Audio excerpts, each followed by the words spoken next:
Now that we have some more real-world JSX set up, let's go ahead and take things a step further. Right now, we have all of the tools to create a static website where the data never changes, but we're not here to learn how to build websites. We're here to learn how to build web apps where the data does change and it comes from outside sources. For example, something like a database, which we'll be doing later in the course.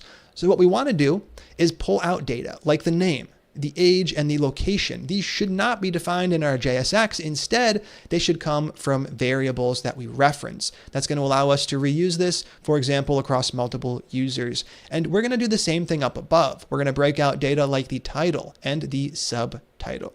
We're going to focus on this one together, and you'll break this one out on your own as the challenge for this video. So to kick things off, let's just start with this right here, the name, what gets shown in the H1. Currently, it's statically defined. The only way this value is ever going to change is if you go into the JSX and you change the value. That creates JSX that is not reusable. So instead, we're going to reference a variable right here instead. The first step towards getting that done is going to be to create that variable, and we can call this whatever we like. I'm going to make a var. We'll talk about const and let in just 2 videos, and we're going to call this one user name, and we'll set it equal to a string. Now I'm going to switch up my name for a moment just so we can watch the data change in the browser. Now, how do we actually use this string Mike in the H1 instead of our current static text? Well, step 1 is to delete the static text. We no longer want that around. And step 2 is to open and close some curly braces. Now this syntax should look familiar if you've used templating languages like Mustache or Handlebars before, but it actually is slightly different. So what goes inside of here? What goes inside of here is any JavaScript expression. So for example, I can reference user name, the variable we defined up above. When we reference a variable whose value resolves to a string, that string shows up right there wherever you placed it. In our case, we placed it right inside of this H1. I'm going to take a moment to save this. We can see over here that Mike shows up, Andrew Mead is gone, and if I change this to something like Andrew, that is going to show up instead. So by adding JavaScript expressions into our JSX, we can create JSX that truly is dynamic. Now we saw that strings work, but we can actually do some cool stuff. For example, this is a JavaScript expression, so I could concatenate on an exclamation mark to add a little bit of energy to the web page. Now we get Andrew with the exclamation mark. I could also take advantage of other things like string methods. I could call to uppercase, converting Andrew to uppercase letters. Right there, it shows up as you would expect. So we have the ability to do a lot of really interesting stuff inside of these, and we're going to be looking at that extensively as we build out our applications. For now, we know one thing. If you have a string in a JavaScript expression, it just shows up. Now the same thing is true for numbers. So for example, 26. Let's go ahead and break that out into a variable instead. Right here, user age, I'm going to set it equal to a different value for the moment. I'll use 27. Then instead of having the static 26, we're going to remove it. Now notice I'm still keeping age, colon, and the space. I still want that stuff to be static. I'm always going to have that text. I just want this part to be dynamic. Right here, I open and close my curly braces, creating a new JavaScript expression. Now I could just type out the age, for example, 29, but that's basically where we started, where we have that static value. So instead, we are going to reference user age. We can save the file. 27 shows up, everything is working as expected. So there we have it. Strings and numbers, when used in a JavaScript expression in your JSX, get rendered exactly as you'd expect. I'm going to switch this back to 26 and we can move on to the final one, which is the location. I'm going to remove the static text Philadelphia and instead reference a variable that doesn't yet exist, user location. I'm going to close the curly braces and then we can create it up above. Right here, var, user location. I'm going to set that equal to a string, whatever string I want. To switch things up, I'll use a location I lived previously, New York, save the file, and right here, New York shows up inside of the template. I'm going to switch this back to Philadelphia, and there we have it. We now have a template where all of the data that changes comes from an outside source as opposed to being defined in line. This is going to be essential if we want to build any sort of dynamic web app. So we've talked about strings and we've talked about numbers, but what about something else like an object? What if we had all of this data defined on an object? Well, we can do that. Right here, let's make a variable user. I'm going to set up our object inside of the curly braces. We're going to add 3 properties, name, age, and location. Name will get set equal to the string Andrew.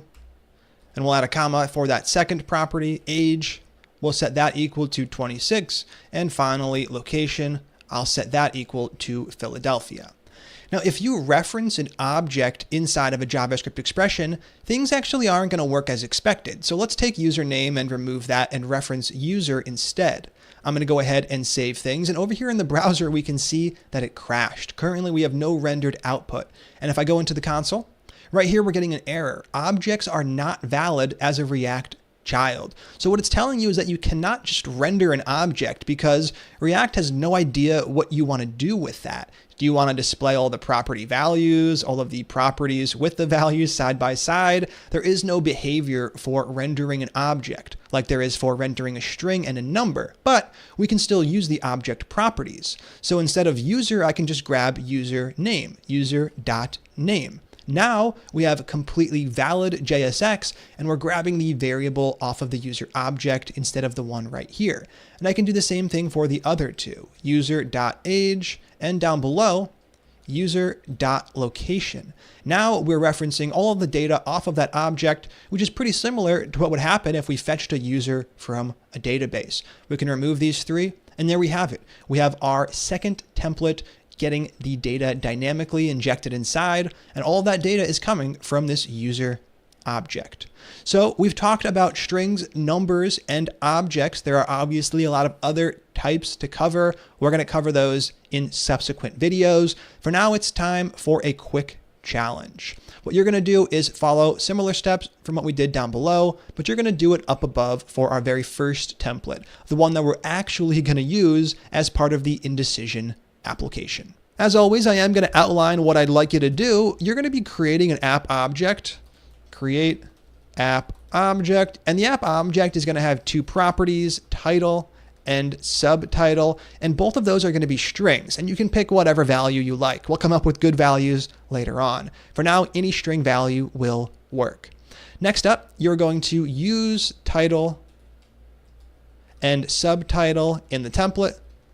So the title is going to go right here instead of this static text, and the subtitle will go right there instead of that static text.